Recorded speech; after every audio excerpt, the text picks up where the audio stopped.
नमस्ते, मैं सुलता महाराणा आप सबका स्वागत करती हूँ मेरे YouTube channel SM education the educational platform पर। आज हम MST 7 भाषा विज्ञान और हिंदी भाषा चैप्टर 12 अर्थ संरचना के ऊपर पढ़ेंगे। तो परिचय की ओर चलते हैं। आज हम उत्तर आधुनिकता के दौर से गुजर रहे हैं तथा सभ्यता और संस्कृति के ऐसे मुकाम पर पहुंच गए हैं कि चिंतन मनन की प्रक्रिया भी जटिल से जटिलतम होती जा रही है। ऐसे में भाषा को प्रतीक के रूप में इस्तेमाल कर हम अपनी अर्थ संरचना को स्पष्ट करते हैं। इसमें भौतिक जगत की सत्ता से जुड़ी रहकर ही अपने स्मृति भंडार को प्रतीकों के माध्यम से समृद्ध करते हैं। अर्थ की प्रकृति। अर्थ भाषा का आंतरिक आधार है। प्रत्येक शब्द में अर्थ उसी प्रकार समाविष्ट रहता है जैसे दूध में मक्खन, बीज में वृक्ष। किसी शब्द का प्रयोग करने से पहले वक्ता के मन में जो विचार या भाव पहले से विद्यमान रहता है तथा श्रोता के मन में जो सांस्कृतिक चित्रण भावों और विचारों का बनता है, उसी सांस्कृतिक संदर्भ को उस शब्द का अर्थ कहा जाता है। वाक्य पदीयकार भर्तृहरि कहते हैं, शब्द के उच्चारण से जिसकी प्रतीति होती है वही उसका अर्थ है। अर्थ का कोई दूसरा लक्षण नहीं है। भारतीय विद्वानों में महाभाष्यकार पतंजलि, जयंत, निरुक्तकार, याशक आदि ने अर्थ पर विशद चर्चा किया है। पतंजलि ने लिखा है, शब्दश्च शब्दाद बहिर्भूतः अर्थो बहिर्भूतः, अर्थात अर्थ शब्द की अंतरंग शक्ति का नया नाम है, जबकि शब्द तो शब्द से बहिर्भूत होता है और अबहिर्भूत या अपृथक होता है। पाश्चात्य विद्वानों में doctor Schiller, doctor Herbert, doctor Russell, Alfred आदि ने भी अर्थ पर अपने विचार व्यक्त किए हैं। डॉक्टर शिलर के अनुसार अर्थ और कुछ नहीं है, वह अनिवार्यतः व्यक्तिगत होता है, क्योंकि किसी वस्तु का अर्थ उस व्यक्ति पर निर्भर करता है जिसे वो वस्तु अभिप्रेत होती है। डॉक्टर हर्बर्ट के अनुसार अर्थ का संबंध हमारी चेतना से है, जिसके अंतर्गत अर्थ आदिम बीज रूप में प्रत्यक्ष दृष्टि से हम ऐसे स्थिति मान सकते हैं कि जिसमें हमारी चेतना की आधार भीति विशेष प्रभावोत्पादक एवं ज्ञापन तत्व में विभक्त हो जाती हैं। ये तत्व पूर्ण संगठित एवं संश्लिष्ट किसी अनुभव का रूप धारण कर लेते हैं।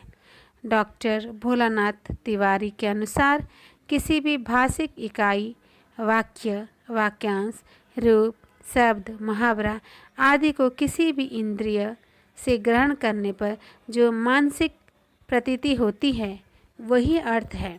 अतः अर्थ एक अमूर्त प्रतीति है जो मानसिक है तथा उसका प्रत्यक्षीकरण अर्थात बोध शब्द के माध्यम से होता है। जैसे कुत्ता कहने से एक चौपाए भौंकने वाली जानवर की छवि मन में उभर जाती है। नाम और रूप। नाम और रूप का संबंध अर्थ की संकल्पना के संदर्भ में महत्वपूर्ण है। किसी भी वस्तु की छवि मानव मस्तिष्क में उसके द्वारा खुद ही अनुभव एवं संसार में व्यवहारिक रूप से स्थापित की जाती है।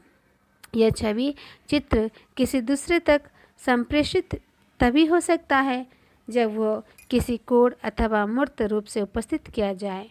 अतः विचारों को मूर्त रूप प्रदान करने को ही रूप कहा जाता है। यह रूप मानव समाज में स्थापित अपने भाषिक कोड से लक्षित होता है। अतः प्रत्येक रूप अथवा छवि को किसी न किसी नाम से बोधित किया जाता है।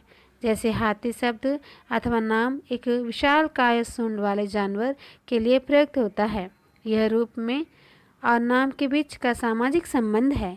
रूप और नाम के बीच यादृच्छिक संबंध होता है, क्योंकि अगर अभी कोई पूछे कि गाय शब्द का प्रयोग उसी जानवर के लिए क्यों किया जाता है, तो इसका कोई उत्तर नहीं है। साथ ही नाम का प्रयोग प्रत्येक भाषा के लिए अलग अलग होता है, जबकि रूप सभी भाषाओं में एक ही है। जैसे गाय रूप के लिए हिंदी में गाय नाम एवं अंग्रेजी में काव कहा जाता है। यही अर्थबोधन है। शब्द और अर्थ के बीच का संबंध यही रूप और नाम है। अतः नाम को समझने के लिए उसकी भाषिक जानकारी नाम के संदर्भ में होना जरूरी है। अतः अर्थ नाम और रूप के बीच का वह संबंध है जो नाम का प्रयोग करते ही रूप की छवि प्रकट कर देते हैं।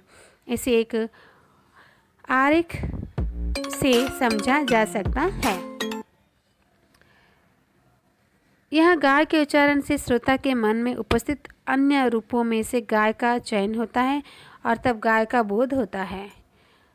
ध्वन्यात्मक और वर्णात्मक दो प्रकार के अर्थ ज्ञापन के साधन हैं। ध्वन्यात्मक में प्रेषण क्रिया होती है, तो वर्णात्मक में भाषा के लिखित रूप के माध्यम से इस प्रक्रिया में यह आवश्यकता होती है कि संप्रेषण या अर्थ ज्ञापन तभी संभव है जब वक्ता और श्रोता दोनों एक ही भाषा के लिखित माध्यम का उपयोग करते हैं। उदाहरण के रूप में देखा जा सकता है, ग्राहक दुकानदार से 1 किलो आटा देना। ग्राहक आटे की आटा मांग करता है और दुकानदार तत्क्षण आटा लाने चला जाता है। यहाँ आटा हिंदी शब्द है तो हिंदी भाषी है। आटा कहने पर से ही दुकानदार के मन में आटे की छवि उभरती है और यह सारी प्रक्रिया उसके अंतर्मन में विद्यमान रूप से सम्यता पाकर लक्ष्य आटे की ओर बढ़ने का संकेत देती है। इसी प्रकार मनुष्य के मस्तिष्क में जो चिन्ह अंकित होता है वही दृष्टिगोचर जगत के व्यक्ति का नहीं वरन जाति का होता है। इससे इस प्रकार से समझा जा सकता है कि जब किसी शिशु को हम जब किसी खिलौने के लिए संबोधित कर उसे खिलौना देते हैं, पुनः कोई दूसरा खिलौना तीसरा खिलौना देते हैं, तो उसके मस्तिष्क में खिलौना नाम से एक छवि अंकित होती है, चाहे वो हाथी घोड़ा रेल आदि का खिलौना क्यों ना हो। अतः मस्तिष्क में जो छाप अंकित होती है वो जाति की होती है। वो तथा खिलौने भर कह देने से ही उसके अंदर एक खिलौने का आभास हो जाएगा। अर्थग्रहण की प्रक्रिया वस्तुतः भाषा अधिगम की प्रक्रिया है। समाज के बीच रहकर हम जो भाषा सीखते हैं उसी के कारण हमें अर्थबोध होता है। अर्थबोध के साधन को संकेत ग्रहण अर्थ ग्रहण भी कहते हैं। भाषा के व्यवहार से अर्थबोध होता है। भाषा का व्यवहार करना आ जाता है तो हम उस भाषा के व्याकरण को सहज रूप में जान लेते हैं। भाषा का अधिगम करने के लिए मातृभाषी को व्याकरण का अध्ययन नहीं करना पड़ता, बल्कि बोलने समझने के क्रम में ही वह व्याकरण को समझ लेता है। अर्थबोध के साधनों के विषय में भारतीय एवं पाश्चात्य विद्वानों ने अनेक मत प्रकट किए हैं। भारतीय विद्वानों ने अर्थबोध अथवा अर्थग्रहण के 8 साधन माने हैं। पहला है व्यवहार। यह अर्थबोध का प्रमुख साधन है। मनुष्य वचन से लेकर बूढ़ा होने तक समाज में व्यवहार से ही भाषा का अधिगम करता है। अतः मानव समाज में तरह तरह के व्यवहार से भाषा के अनेक शब्द के अर्थ का बोध होता है। कोश। प्रत्येक भाषा का अपना कोश होता है।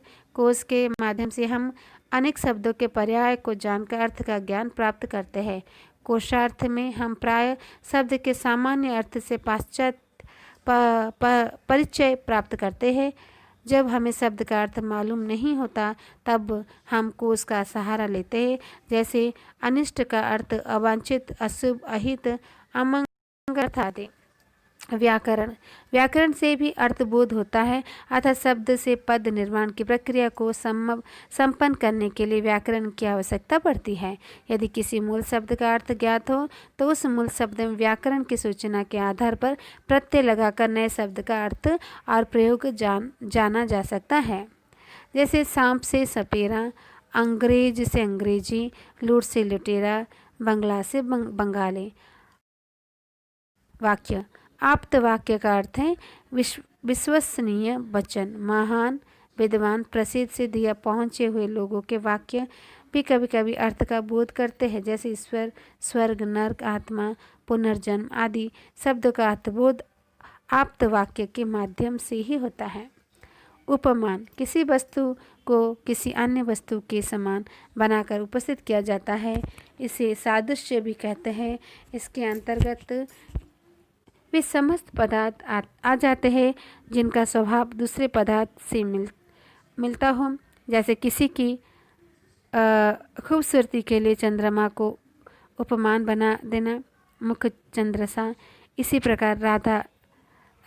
प्रकार राम गधा है, सोहन गाय है। ये सभी गाय और गधे के स्वभाव से मेल करने का बोध कराते हैं। व्याख्या व विभूति। बहुत से शब्दों का अर्थबोध व्याख्या के द्वारा भी कराया जाता है, इसे विभूति भी कहते हैं। जैसे चक्रपाणी का अर्थ चक्र हो जिसके हाथ में, अर्थात विष्णु। सिद्ध पद सानिध्य। ज्ञात शब्दों के सानिध्य से भी कभी कभी अज्ञात शब्द के अर्थ का बोध हो जाता है, जैसे दशहरी आम की अच्छी प्रजाति है। यदि कोई कहे कि दशहरी से मालदा लंगड़ा आम की प्रजाति है, अच्छी है, तो अर्थ सानिध्य के आधार पर यही ज्ञात होगा कि लंगड़ा आम की प्रजाति है। फिर है वाक्य शेष। इसे प्रकरण भी कहते हैं। अनेकार्थ शब्दों के अर्थ ज्ञापन उसके विशेष संदर्भ से ही किया जा सकता है। उदाहरण के रूप में रस शब्द अनेकार्थी है। रस शब्द का अर्थ शास्त्रीय रूप में काक आस्वादन के अर्थ में तथा सामान्य रूप में आम, संतरा, नींबू के रस के रूप में अर्थबोध होगा। आर्थिक घटक और उनका विश्लेषण। घटकीय विश्लेषण को अर्थतत्व, अर्थांक, अर्थात्मक घटक और अर्थकोटि भी कहते हैं। अर्थ विज्ञान के अंतर्गत आर्थिक घटकों का विश्लेषण एक कठिन कार्य अवश्य रहा है। आधुनिक भाषा विज्ञान की शाखा ने अर्थ के सभी वैज्ञानिक पक्षों का विश्लेषण कर सकने में समर्थता पाई है। घटकीय विश्लेषण अर्थात अर्थतत्व के अंतर्गत पाए जाने वाले सूक्ष्म अवयवों का विश्लेषण। इस प्रकार देखा जा सकता है कि अर्थ भी अनेकाक अर्थतत्वों के संयोजन से निर्मित है। अर्थ विज्ञान में घटकीय विश्लेषण को इस प्रकार समझा जा सकता है। पुरुष, स्त्री, शिशु और सांड, गाय, बछड़ा। यहाँ यह तथ्य सामने आते हैं कि अर्थ तत्व की दृष्टि से एक वर्ग पुरुष, स्त्री जिस बात में समानता रखते हैं उसे अर्थात्मक घटक कहते हैं। इस समीकरण के 4 घटक बनते हैं: पुल्लिंग, स्त्रीलिंग, युवा मानवीय, युवा गोत्मीय। यदि इनका समानुपातिक विश्लेषण किए जाए तो युवा मानवीय और युवा गोत्मय एकता घटक के रूप में माना जाएगा। घट के विश्लेषण में द्विआधारी पद्धति का प्रयोग किया जाता है। यहाँ इस प्रकार विश्लेषित किया जा सकता है: पुल्लिंग युवा और मानव, स्त्रीलिंग युवा और मानव, युवा मानव। पुल्लिंग युवा गोतवमय, स्त्रीलिंग युवा गोतवमय, युवा गोतवमय। आर्थिक क्षेत्र अर्थ के मनोवैज्ञानिक प्रक्रिया है जिसमें व्यक्ति के अंदर अर्थभेद की क्षमता का विकास हो जाता है। अर्थ क्षेत्र में कई वर्ग, उपवर्ग आदि मान है। अर्थ की समानता तथा असमानता यह मानव की मानसिक अभिक्षमता पर आधारित होती है। जैसे कौवा और कोयल के बीच पक्षी जाति की समानता है, जबकि उनकी प्रकृति अलग अलग है। कोयल की आवाज़ मीठी है, कौवे का आवाज़ कर्कशता है। अतः तार्किक चिंतन अर्थ के बेमेल होने पर सचेत कर देता है। उदाहरण आम, कटहल, केला, गाय तो गाय अलग है, गेहूँ, धान, मक्का, सेब तो सेब, तोता, कौवा, मोर, हाथी तो हाथी। उपयुक्त उदाहरणों में बेमेल का चयन व्यक्ति की मानसिक अभिक्षमता का परिणाम है। जैसे प्रथम उदाहरण में आम, केला फल की श्रेणी में है जबकि गाय एक जानवर है। इसी प्रकार गेहूँ, धान, मक्का अनाज है जबकि सेब फल यह व्यक्ति के द्वारा समावेशी सोच का परिणाम है। समावेशित के उत्तराधार क्रम निरंतर बनते रहते हैं और यही आर्थिक क्षेत्र का निर्माण करते हैं। संपूर्ण जगत का आर्थिक क्षेत्र उपक्षेत्र में विभाजन इस प्रकार हो सकता है। इसके अतिरिक्त आर्थिक क्षेत्र शब्दों के वर्गीकरण में भी महत्वपूर्ण भूमिका निभाता है, जिसके फलस्वरूप शब्दकोश निर्माण में तथा भाषा शिक्षण में सहायता मिलती है। आर्थिक संबंध अर्थात्मक संबंध में शब्दों के बीच आंतरिक संबंधों का होना अत्यंत आवश्यक है। जैसे काला, नीला, पीला, हरा आदि रंग है। इनमें रंगीन होने की विशेषता है, अतः रंग इनकी जाति हो गई और ये उसके सदस्य रूप में। इसी प्रकार उत्तरार्ध समावेशी संबंध मिल जाते हैं, जैसे झोपड़ी, मकान, कोठी, महल। परंपरागत रूप में न्यूनार्थ को अर्थविद ने समावेश के रूप में निर्दिष्ट किया है। इसका तात्पर्य हुआ कि एक शब्द का दूसरे से अधिक व्यापक होना। जैसे फूल की अपेक्षा गुलाब शब्द का समावेशी है। गुलाब का विशिष्ट गुण सामान्य फूल की तुलना में अधिक है, अतः फूल की अपेक्षा गुलाब न्यूनार्थक है।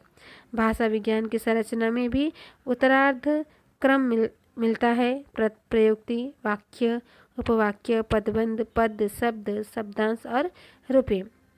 पर्यायता क्या है देखते हैं। पर्यायवाची शब्द के प्रतिशब्द भी कहते हैं।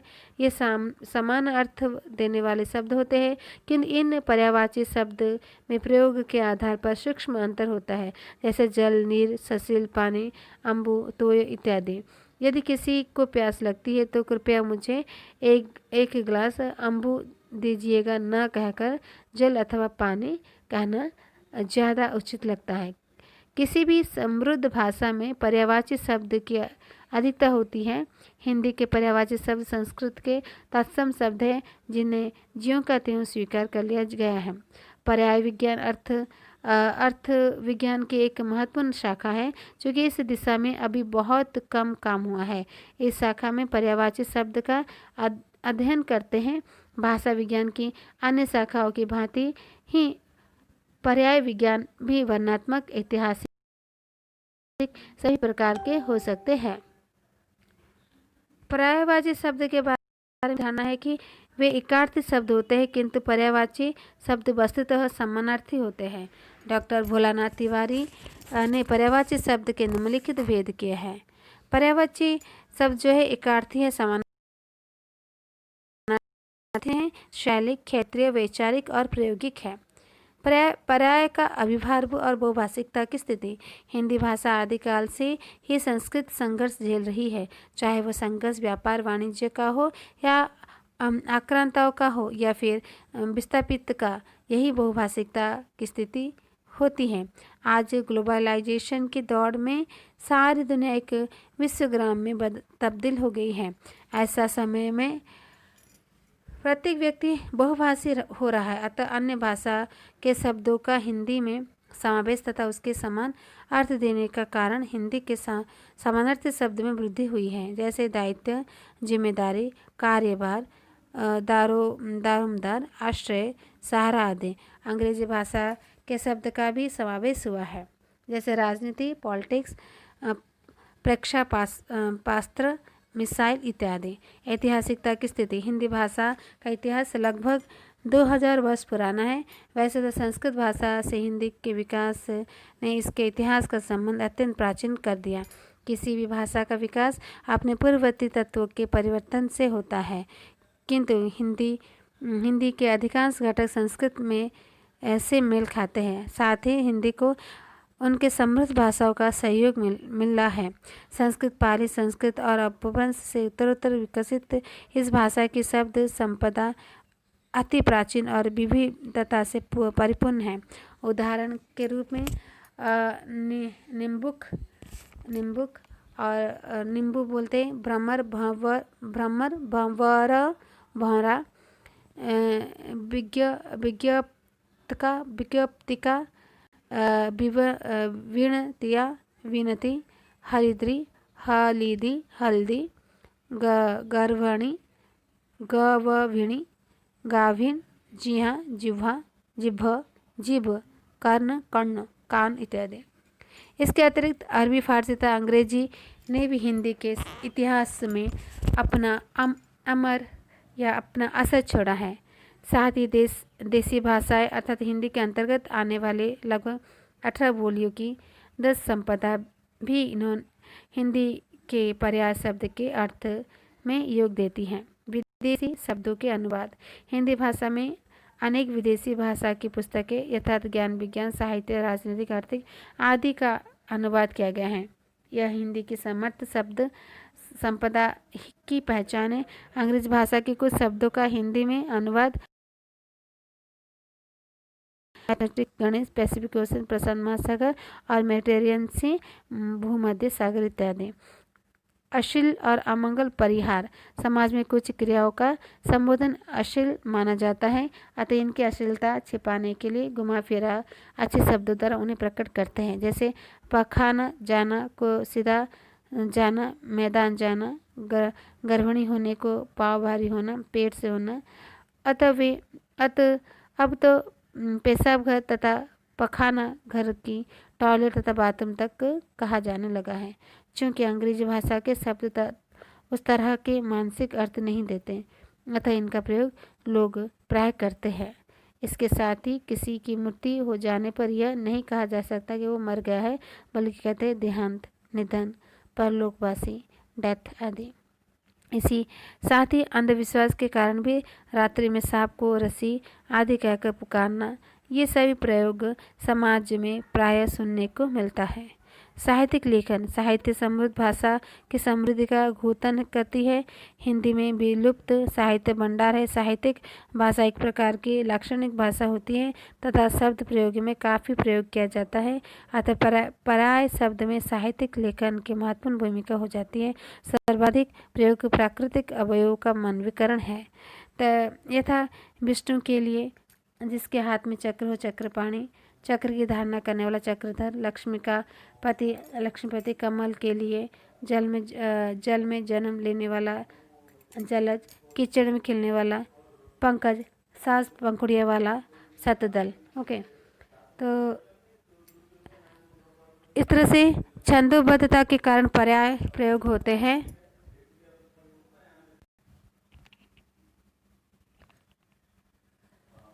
हिंदी साहित्य में छंदोबद्ध रचना की परंपरा पुरानी रही है,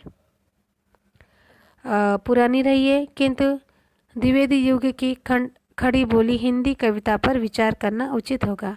यहाँ कवि छंद की बद्धता के अनुरूप शब्द प्रयोग करता है, अतः उन्हें कभी कभी पर्याय शब्द के प्रयोग में चयन करने की व्यवस्था झेलनी पड़ती है, तो कभी नवीन प्रयोग करने पड़ते हैं। जैसे अबला के भय से भाग गए वे, उससे भी निर्बल निकले नारी निकले, तो असती है नर यति कहा कर चल निकले। तो यहाँ अबला, असती तथा यति शब्द का प्रयोग छंदोबद्धता का परिणाम है।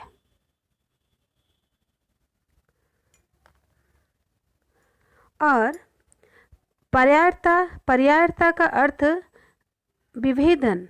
पर्याय शब्द के अर्थों में सूक्ष्म एवं प्रायोगिक अंतर होता है। उनका सर्वत्र पर्याय के रूप में प्रयोग स्वीकृत नहीं होगा। मुहावरे में प्रायः यह देखा जाता है कि वह पानी पानी हो गया के स्थान पर वह जल जल हो गया नहीं होगा। कठिन एवं मुश्किल शब्द का प्रयोग अलग अलग होता है। वैचारिक अंतर भी देखने को मिल जाते हैं, जैसे डॉक्टर, वैद्य, हकीम। ये तीन भाषा के शब्द हैं जिनमें सूक्ष्म अर्थभेद है। इसी प्रकार देखना, अवलोकन करना, घूरना आदि। व्याकरणिक पर्यायता। व्याकरणिक तत्वों जैसे संज्ञा, विशेषण, क्रिया आदि में भी पर्यायता के दर्शन हो जाते हैं।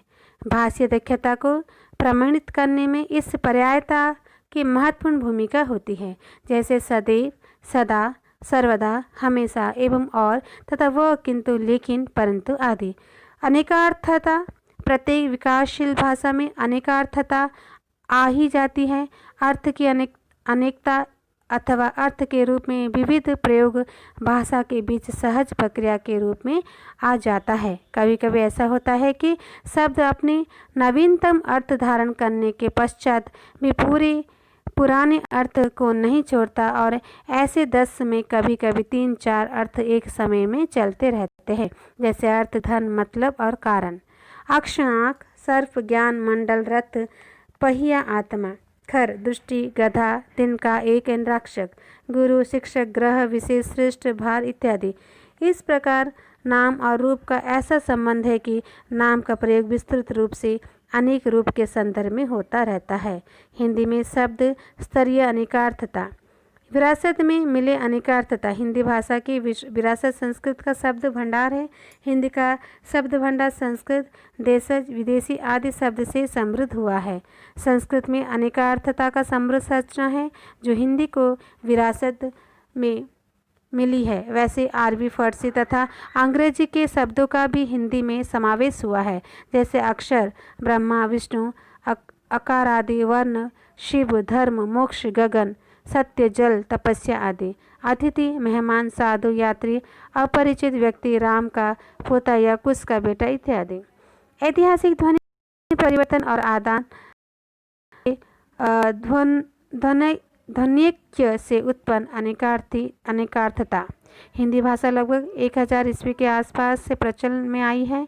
इसकी उत्पत्ति एक भाषिक विकास की प्रक्रिया है। संस्कृत, पाली, प्राकृत, अपभ्रंश और हिंदी इस प्रकार हिंदी तक आते आते उनके ध्वनियों में उच्चारण एवं प्रयोग की दृष्टि में परिवर्तन हुए। कभी कभी इन ध्वनिय समूहों में ध्वनिकता की स्थिति आ जाती है और ऐसे समय अर्थ में विस्तार हो जाता है तथा अनेकार्थता की स्थिति उत्पन्न हो जाती है, जैसे जगत, संसार, जगत, कुएं का चौतरा, नाई, हज्जाम, नाई, तरह, समान, हल, शुद्ध व्यंजना, हल, खेत जोतने का औजार इत्यादि। हिंदी भाषा आगत शब्द में भी ध्वनिक्य की स्थिति आ जाती है, जैसे बस अब खत्म करो, बस यात्री के लिए परिवहन का साधन। नव शब्द निर्माण में उत्पन्न अनेकार्थत आधुनिक युग में ज्ञान विज्ञान के प्रसार ने शिक्षा के साधनों में क्रांतिकारी परिवर्तन किया है। अध्ययन अध्यापन के क्रम में हिंदी भाषा में भी अनेक प्रकार के नवीन शब्द का निर्माण हुआ है। इसके अतिरिक्त अनेक शब्द ऐसे हैं जिनका व्यवहार आज किसी नए अर्थ में होता है, जैसे मंत्री शब्द पहले मंत्रणा के अर्थ में था, आज मंत्रालय के रूप में मंत्री का अर्थ के रूप में है। हिंदी के प्रत्ययों के अनेकार्थी होने के कारण अनेकार्थता। हिंदी में कभी कभी प्रत्ययों के संयोग से निर्मित शब्द के अर्थ भी बहुलता के साथ साथ उपलब्ध होते हैं। यह अनेकतार्थ अनेक प्रत्यय की देन होती है, जैसे खिलाना का अर्थ खाने और खिलाने दोनों से है। अनेकार्थता के कुछ अन्य स्रोत, कई बार व्यक्ति किसी चीज़ की मांग उसके जातिवाचक शब्द से करता है। यहाँ अनेक अर्थ छिपे हो सकते हैं, जैसे वहाँ जानवर रहते हैं, जानवर से हिंस्र पशु का बोध भी होता है, यथा शेर, बाघ, चीता आदि तो जानवर विशेषण भी है। वैसे ही खिलौना कहने से हाथी, घोड़ा, बस, टेढ़ी आदि सभी का बोध हो जाता है। इन शब्दों को आच्छादक नाम भी कहते हैं। शब्द संयोग स्तर पर अनेकार्थता। शब्द के संयोग से जब कई अर्थ की प्रतीति हो जाती है तो उसे शब्द संयोग अनेकार्थता कहते हैं, जैसे अनुपयुक्त, उपयुक्त नहीं, अनुप प्लस युक्त, असरकारी, गैर सरकारी, असरकारी, असर करने वाला। यह संभग श्लेष कहलाता है। संस्कृत में इस पर कई ग्रंथ हैं। अनेकार्थता की स्थिति में अर्थ विनिश्चय शब्द अनेकार्थी होते ही है। इस प्रकार के शब्द का अर्थ निश्चय उसका वाक्य में प्रयोग करने से होता है। अतः किसी शब्द का सर्वाधिक उपयुक्त एवं प्रयोजनिक अर्थ कौन सा है, इसका विश्लेषण विद्वानों ने निम्न संदर्भ में लेने के लिए कहा है।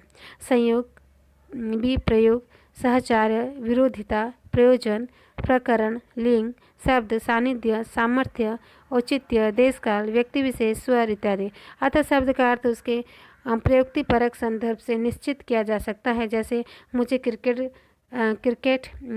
क्रिकेट खिलाओगे। यहाँ खिलाना का अर्थ है खाना भी होता है, लेकिन व्याख्या कहता है कि वो क्रिकेट के लिए कह रहा है जो खेलने के लिए संबंधित है।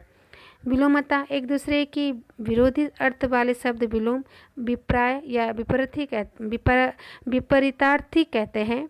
यहाँ ध्यान देने की बात यह है कि संज्ञा शब्द का विपरीतार्थक संज्ञा हो या विशेषण का विशेषण, जैसे अनाथ सनाथ, आयात निर्यात, लघु गुरु, घात प्रतिघात, जन्म मरण आदि। इसी विलोमता के भी अलग अलग आधार हैं, कहीं व्यवहार के स्तर पर, कहीं गुण के अर्थ में, कहीं शासक के आधार पर आदि। ध्रुवीय विलोमता इस प्रकार की विलोमता में दो ही शब्दों के अर्थ दो सिरों का निर्माण करते हैं, अर्थात दोनों नदी के दो किनारे के सामने हैं, जो कभी समान हो नहीं सकते, जैसे आलोक अंधकार, आकाश पाताल, स्त्री पुरुष इत्यादि। क्रमिकीय विलोमता, इसे तुलनात्मक विलोमता भी कह सकते हैं। इसमें वस्तु के विपरीत गुणात्मक विलोम का अर्थ रहता है, जैसे बड़ा छोटा, आय व्यय, अधम उत्तम, अति अल्प, अच्छा बुरा, अल्प बहुत आदि। संबंधी विलोमता इस तरह की विलोमता का आपसी संबंध से बंधा होना होता है। रिश्ते नाते से अलावा इन दोनों विलोम शब्द के अर्थों में विपरीत की सूचना तो है, किंतु इनमें आपसी संबंध भी उतना ही गहरा है, जैसे माता पिता, भाई बहन, बेटा बेटी, डॉक्टर मरीज, दादा दादी, शिव पार्वती, लक्ष्मी गणेश आदि। अनुवर्ती विलोमता क्रिया रूप में प्रयुक्त होने वाले शब्द का विपरीत अर्थ अनुवर्ती विलोमता कहलाती है, जैसे हंसना रोना, सोना जागना, चलना रुकना, खोलना बंद करना, खाना पीना आदि।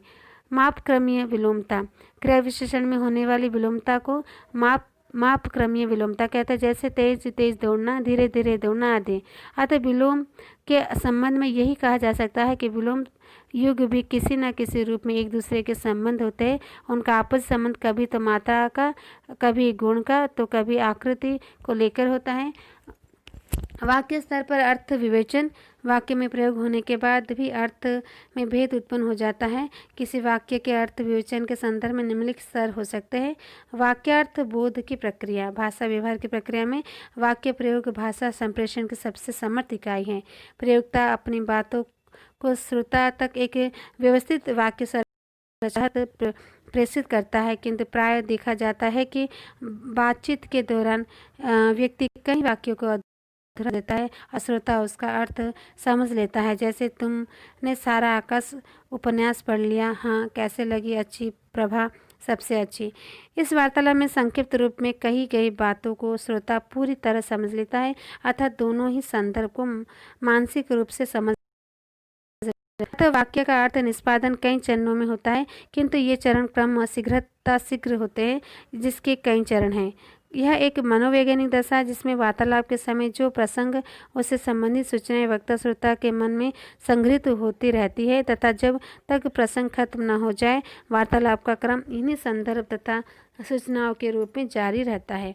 वाक्य से अर्थ का ज्ञान का मनोवैज्ञानिक प्रक्रिया है, जिसमें एक वाक्य के पूरी होने पर उसका अर्थ श्रोता के मन में उस भाषा की वाक्य संरचना में संबोधित हो अर्थ उत्पन्न करता है। जैसे तुम कहाँ रहते हो, इस प्रश्न के पूर्ण होते ही श्रोता तुम कहाँ रहना हो के अर्थ के साथ उनकी संरचना के रूप में अर्थ ज्ञान पाकर उत्तर देता है, मैं दिल्ली में रहता हूँ या दिल्ली में। अतः श्रोता का उत्तर देने भी मानसिक व्यवस्था से उत्पन्न भाषिक अभिव्यक्ति है।